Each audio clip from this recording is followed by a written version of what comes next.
சைபர் செக்யூரிட்டியில கடந்த ஒரு 3-4 வருடமா ரிசர்ச் பண்ணிட்டு இருக்கேன். என்ன பண்ணலாம், என்ன பண்ணிட்டு இருக்கோம், என்ன நடந்துகிட்டு இருக்கு நாட்டுக்குள்ள அப்படின்னு சொல்லிட்டு.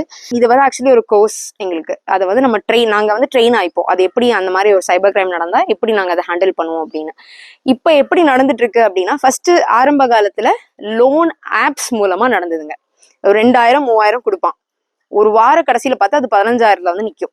ஏன்னா வட்டி அப்படின்ற பேர்ல அந்த அந்த வேல்யூவை மல்டிப்ளை பண்ணி வச்சிருப்பான். சரி, ஆன்லைன்ல தானே கொடுத்தான், எப்படி அவன் நம்மகிட்ட இருந்து வசூலிப்பான்னு நீங்க நினைக்கலாம்.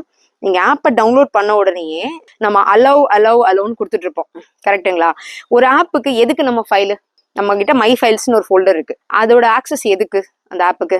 பேசக்கூடிய மைக்ரோஃபோன் அந்த ஆக்சஸ் எதுக்கு அந்த ஆப்புக்கு? அதே மாதிரி கேமரா எதுக்கு அந்த ஆப்புக்கு? ஸோ இது எல்லாமே ஆக்சஸ் கேட்குது, கான்டாக்ட்ஸ் கேட்குது. நம்ம எல்லாமே என்ன பண்றோம், அந்த ஆப் இன்ஸ்டால் பண்ற அந்த ஒரு தாட் ப்ராசஸ்ல என்ன பண்ணிடுவோம்னா அலோன்னு கொடுத்துட்டு முடிச்சிருவோம். இப்படிதான் அங்க ஆரம்பிச்சது இந்த பண மோசடிகள் ஆரம்பிச்ச இடம் இதுதான். என்னன்னா, நம்மளுடைய பைசாவை வந்து அவங்க வசூலிக்கிறேங்கிற பேர்ல நம்ம போன்ல இருக்கிற கேலரியில இருக்க போட்டோஸ் எடுத்துருவாங்க. எடுத்து அதை மார்ஃப் பண்ணுவாங்க. ஒருவேளை அந்த கேலரியில நல்ல போட்டோ மட்டுமே இருக்குன்னு வச்சுக்கோங்களேன். ஹியூமன் கைண்ட் எல்லாருக்குமே நான் சொல்லக்கூடிய விஷயம் என்னன்னா, போன்ல தேவையில்லாத போட்டோஸ் எடுக்காதீங்க. ஏன்னா அது ஒரு டிவைஸ். அதுல நீங்க டெலீட் பண்ணா கூட அதை ரெக்கவரி பண்ணி எடுக்க முடியும். அதை வந்து நீங்க கொஞ்சம் யோசிச்சுக்கோங்க. ஸோ நம்ம போன்ல கேலரியில எந்த பிரச்சனையுமே இல்லாத ஒரு போட்டோ இருந்தா கூட அந்த போட்டோவை ஆக்சஸ் பண்ணிட்டு அதை மார்ஃப் பண்ணி அந்த போட்டோ உங்களுக்கே அனுப்புவாங்க. உங்களுக்கே அனுப்பி, நீ வந்து எனக்கு 2000 ரூபாய் பணம் கொடுக்கல அப்படின்னா நான் இந்த போட்டோவை அவன் கான்டாக்ட்ஸ் எல்லாருக்கும் அனுப்பிடுவேன் அப்படின்றப்ப நம்ம என்ன பண்ணுவோம், அவன் எவ்வளவு அமௌண்ட் கேட்கறானோ அத்தனையும் கொடுத்துருவோம். ஸோ இந்த மோசடி ஆரம்பிச்சது இந்த மாதிரி.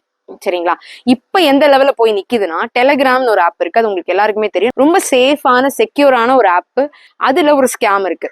எனக்கு தெரிஞ்ச நண்பர் ஒருத்தர் இந்த ஸ்கேம்ல மாட்டிக்கிட்டாங்க. எப்படி அப்படின்னா, இந்த ஸ்கேம் ஆரம்பிச்சது 2023லங்க. எப்படின்னா, ஒரு லிங்க் யாரோ ஒருத்தாங்க, ஏன்னா டெலிகிராம்ல நமக்கு நம்பர் வியூ தெரியாது, பேர் மட்டும்தான் வரும். அப்ப யாரோ ஒருத்தங்க அது லிங்க்டின்ல இருந்து யாரோடையோ போட்டோ எடுத்து டவுன்லோட் பண்ணி அவங்க டிஸ்பிளேவா வச்சு, நாங்க வந்து வேலை வாய்ப்பு தரோம் அப்படின்னு சொல்லி கனெக்ட் ஆகி வந்து, இவங்களும் என்ன பண்ணாங்கன்னா வேலை தேடிட்டு இருந்த டைம். அப்போ வேலை தேடிட்டு இருந்த டைம்ங்கிறதுனால ஓகே, நம்ம வந்து நம்ம எங்கேயோ நாக்ரியில இதெல்லாம் போட்டதுனால, டைம்ஸ் ஜாப்ஸ் எல்லாம் போட்டதுனால அங்கிருந்து யாரோ வந்திருக்காங்க அப்படின்னு இவங்க நினைக்க, அந்த மெசேஜை வந்து இவங்க நம்பி இவங்க ஃபோன் நம்பர் கொடுத்துட்டாங்க. இந்த ஃபோன் நம்பர்ல கனெக்ட் ஆகி வந்தவங்க என்ன பண்ணிட்டாங்கன்னா, உங்களுக்கு வந்து நாங்க ஒரு லிங்க் அனுப்புவோம், அந்த லிங்க்ல போய் நீங்க கமெண்ட் பண்ணணும். யூடியூப்ல இல்ல வந்து ஏதோ ஒரு லிங்க், மேப்ல இந்த ரெஸ்டாரண்ட்ஸ் எல்லாம் இருக்கும் இல்லைங்களா, அந்த ரெஸ்டாரண்ட்ஸை பத்தி ரிவ்யூ போடணும். அந்த ரிவ்யூ போட்டீங்கன்னா உங்களுக்கு 150 ரூபா நாங்க வந்து பே பண்ணுவோம் ஒவ்வொரு ரிவ்யூக்கும் அப்படின்னு சொன்னாங்க. சரி, இவங்க எங்கிட்ட கேட்கவும் இல்லை. ஃபர்ஸ்ட் டைம் ரிவ்யூ போட்டிருக்காங்க, 150 ரூபா அக்கௌண்ட் கிரெடிட் ஆயிடுச்சு ஜிபே மூலமா.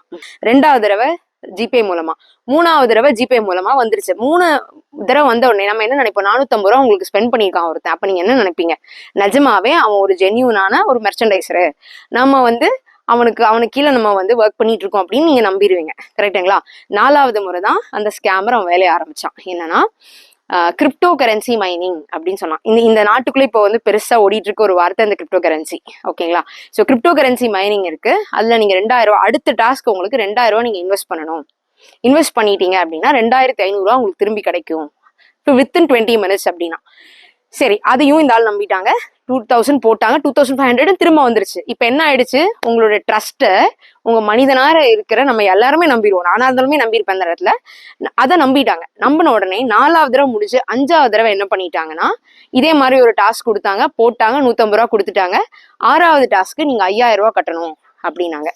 அந்த 5000 ரூபா கட்டிட்டா உடனே இவங்க என்ன பண்ணாங்க, ஆல்ரெடி 2000 கட்டி 2500 வந்துருச்சு இல்லையா, அப்ப வந்துரும் நினைச்சு 5000 போட்டாங்க. அதுக்கு அடுத்தது இந்த 5000க்கு உள்ள போனீங்கன்னா அடுத்து 35,000 கட்டணும் அப்படின்னாங்க. அப்புறம் 70,000 கட்டணும் நாங்க. இப்போ இவங்க வந்து இந்த 4-5 தடவை இவங்களுக்கு காசு திரும்ப கிடைச்சதுனால இவங்க இந்த 3 தடவை சொன்னதையும் இவங்க கட்டிட்டாங்க. கட்டினதுக்கு அப்புறம் தான் உங்களுக்கு கான்சியஸ் வந்து எனக்கு கால் அடிச்சு இப்படி பேசினப்பதான் நான் சொன்னேன், இது இப்ப புது ஸ்கேமுப்பா, அந்த பைசா அவ்வளவுதான், அதுக்கு மேல மறந்துருங்க அதை அப்படின்னு சொன்னோம். அதுக்கப்புறம் நான் வந்து cybercrime.gov.in அப்படின்னு சொல்லிட்டு நம்ம சைபர் கிரைம் போர்ட்டல்ல போய் நாங்க ரெஜிஸ்டர் பண்ணணும். பட் இப்போ வரைக்கும் அந்த காசு ரிட்ரைவ் ஆகல. 1 லட்சம் பக்கம் உங்களுக்கு போயிருச்சு. பட் இதே மாதிரி கிரைம் ஊட்டியில அந்த வருஷம் 2023ல 90 lakhs வரைக்கும் ஒரு அம்மா இழந்துட்டாங்க. ஸோ அது முடிஞ்சு இப்ப லேட்டஸ்டா என்ன ஸ்கேம் நடந்துட்டு இருக்கு அப்படின்னா, இன்ஸ்டாகிராம்ல ஒரு லிங்க் அனுப்புறது. அந்த லிங்க் அனுப்பி அந்த லிங்க் நீங்க டச் மட்டும் தான் பண்ணுவீங்க. உங்க ஜிபே அக்கௌண்ட், அதோட பாஸ்வேர்டு எல்லாமே போயிடும். லிங்க் வருதா, அந்த லிங்க் ஜென்யூனா அப்படிங்கிறத பார்த்துட்டு அதுக்கப்புறம் நீங்க கிளிக் பண்ணுங்க. நிறைய இப்போ அதுக்கப்புறம் ஒன்று என்ன வந்ததுன்னா வெட்டிங்கோடைய இன்விடேஷன் சொல்லிட்டு ஒரு ஏபிகேயோடைய ஒரு ஃபைல் ஒன்று ஷேர் ஆகும். நம்ம எல்லாத்தையுமே டவுன்லோட் பண்ணிடுவோம்ல வாட்ஸ்அப்ல வரதெல்லாம். வைஃபைலாம் நம்ம சில நேரத்தில் ஆட்டோ டவுன்லோட் போட்டு வச்சிருப்போம். அதெல்லாம் டிசேபிள் பண்ணிடுங்க. ஏன் அப்படின்னா ஆட்டோ டவுன்லோட் ஆகும்போது ஆட்டோமேட்டிக்கா அந்த ஏபிகே ஃபைல் என்ன பண்ணுதுன்னா உங்க போன்ல இருக்கிற மொத்த டேட்டாவே எடுத்துட்டு போயிடும். அப்படி அதாவது நம்ம ஒவ்வொரு தடவை ஜிமெயில் ஓப்பன் பண்ணும்போதும் ரிமெம்பர் நான் வேற கொடுப்போம், கரெக்டுங்களா? பாஸ்வேர்டு முதல் கொண்டு உங்களோட ஜிபேயோட இதோ ஐ மீன் 4 டிஜிட் பின் இருக்குல்ல, அது முதல் கொண்டு எல்லாமே எடுத்துட்டு போயிடும். ஸோ அது வந்து ஒரு லேட்டஸ்டான ஒரு ஸ்கேம் வந்து போயிட்டு இருந்தது, ஏபிகே ஃபைல் வர மாதிரி. அதே மாதிரி லிங்க்ஸ் வாட்ஸ்அப் வழியா லிங்க் வரும். இந்த லிங்கை கிளிக் பண்ணுங்க உங்களுக்கு ரிவார்டு கிடைக்கும், கீழே ரிவார்டுன்னு போட்டிருப்பான். நம்ம என்ன நினைப்போம், ரிவார்டு கிடைக்குதுன்னு நினைச்சு கிளிக் பண்ணுவோம். அந்த லிங்கை கிளிக் பண்றீங்க இல்லையா, பாஸ்வேர்டு கிடைச்சிடும். உனக்கு கிடைச்ச உடனே அவன் என்ன பண்ணிடுவானா இன்ஸ்டாகிராம் அப்படியே அவன் தூக்கிடுவான். இப்ப என்னுடைய ஸ்டூடெண்ட் ஒரு பாப்பாக்கு அப்படி நடந்ததுங்க. இன்ஸ்டாகிராம் அப்படியே வந்து பாஸ்வேர்டை மாத்திட்டாங்க. மாத்திட்டு அவங்க லிங்க்ல இருந்து அவங்க ஃப்ரெண்ட்ஸுக்கு காசு வேணும்னு மெசேஜ் போடுறது. எல்லா ஃப்ரெண்ட்ஸுக்கும் போய் நான் கஷ்டத்துல இருக்கேன், எங்க அம்மா ஆக்சிடென்ட் ஆயிடுச்சு. ஆப்வியஸ்லி இப்போ என் ஃப்ரெண்ட் எனக்கு மெசேஜ் அனுப்புறாங்க, எனக்கு வந்து ஆக்சிடென்ட் ஆயிடுச்சு எங்க அம்மாக்கு, 5000 ரூபா அனுப்புனா நான் அந்த பதட்டத்துல 5000 ரூபா அனுப்பிடுவேன் உனக்கு. ஏன்னா ஐயோ அம்மாவோட உயிர் அப்படின்னு யோசிச்சு தான் அனுப்புவோம். பட் அந்த மாதிரி ஒரு மெசேஜ் நமக்கு வருது அப்படின்னா வர்றவங்க என்ன யோசிக்கணும்னா ஜென்யூனா கால் பண்ணி கேட்டுருணும். அது ஒண்ணு நம்ம பண்ணிடணும். ஜென்யூனா கால் பண்ணி இப்படி ஒண்ணு நடந்துச்சா அப்படின்றத வெரிஃபை பண்ணிட்டு அதுக்கப்புறம் நம்ம செய்யணும். இது வந்து அடுத்த மாதிரி ஒரு ஸ்கேம். இதுக்கு ஒருபடி மேல போய் இன்னொரு ஸ்கேம் நடந்துட்டு இருக்குது. என்ன அப்படின்னா வாய்ஸ் வந்து இப்ப நான் உங்களுக்கு கால் பண்றேன்னு வச்சுக்கோங்களேன், நான் என்னோட ஃப்ரெண்டு மாதிரியே நீங்க பேசுவீங்க என்கிட்ட. அப்படி ஒரு ஸ்கேமும் நடந்துட்டு இருக்குதுங்க. இன்னொரு கொஞ்சம் பெரிய ஸ்கேம்ஸ் என்ன நடந்துட்டு இருக்குன்னா வாட்ஸ்அப்ல வீடியோ கால் வரும். தெரியாத ஒரு நம்பர்ல இருந்து வீடியோ கால் வருதே, இல்ல வெளிநாடுகள்ல இருந்து இருக்கிற மாதிரி ஒரு நம்பர் +71 +1 அப்படின்லாம் சொல்லிட்டு வருது. அதை பார்க்கும்போது நம்ம என்ன பண்ணோம், யார் இவன் நினைச்சு நம்ம ஒரு கியூரியாசிட்டியில எடுத்துருவோம். எடுத்து பாத்தீங்கன்னா ஆப்போசிட் சைட்ல நியூடா இருப்பாங்க. ரைட், அது என்ன பண்ணிடுவாங்கன்னா வீடியோ ரெக்கார்ட் பண்ணிடுவாங்க. வீடியோ ரெக்கார்ட் பண்ணி என்ன சொல்லிடுவாங்க, உங்களுடைய கான்டாக்ட்ஸ்ல இருக்க எல்லாருக்கும் நான் இதை அனுப்பிடுவேன். நம்ம நினைப்போம் முடியாதுன்னு. இல்ல, நீங்க அட்டன் பண்ண அடுத்த செகண்டே உங்க போன் உங்களுடைய வாட்ஸ்அப் உங்க கண்ட்ரோலுக்கு போயிருக்கும்.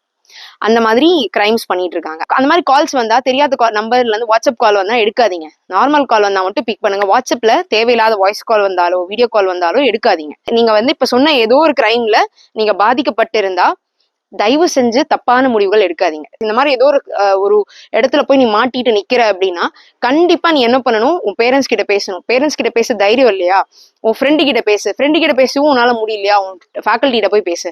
அண்ட் உங்களுக்கு அவ்வளோ கஷ்டமா இருக்கு அப்படின்னா சைபர் கிரைம் ஆஃபீஸ் இருக்கு நம்ம கோயம்புத்தூர்ல எல்லாம், அங்க போய் இந்த மாதிரி நடந்த விஷயங்களை என்டோர்ஸ் பண்ணிடுங்க. அதே மாதிரி லோன் ஆப்ஸ்ல யாராவது ஸ்கேம் இருந்தீங்கன்னா உடனே அந்த ஆப்பை வந்து டிசேபிள் பண்ணிடுங்க. அந்த போனை வந்து ஆஃப் பண்ணி வச்சிருங்க. என்னென்ன போட்டோஸ் இருக்கோ எல்லாத்தையும் டெலீட் பண்ணிடுங்க. போன் ஆஃப் பண்ணிடுங்க. சிம்மையே வந்து இந்த சிம்மை பிளாக் பண்ணி புது சிம் எடுத்துருங்க. இதெல்லாம் பண்ணீங்கன்னா ஆப்வியஸ்லி அவங்களால திரும்ப ரிட்ரைவ் பண்ணி எடுத்துட்டு வர முடியாது. பட் விக்டிமா இருந்தா ப்ளீஸ் ஓப்பன் அப், அதுதான் இம்பார்ட்டன்ட்.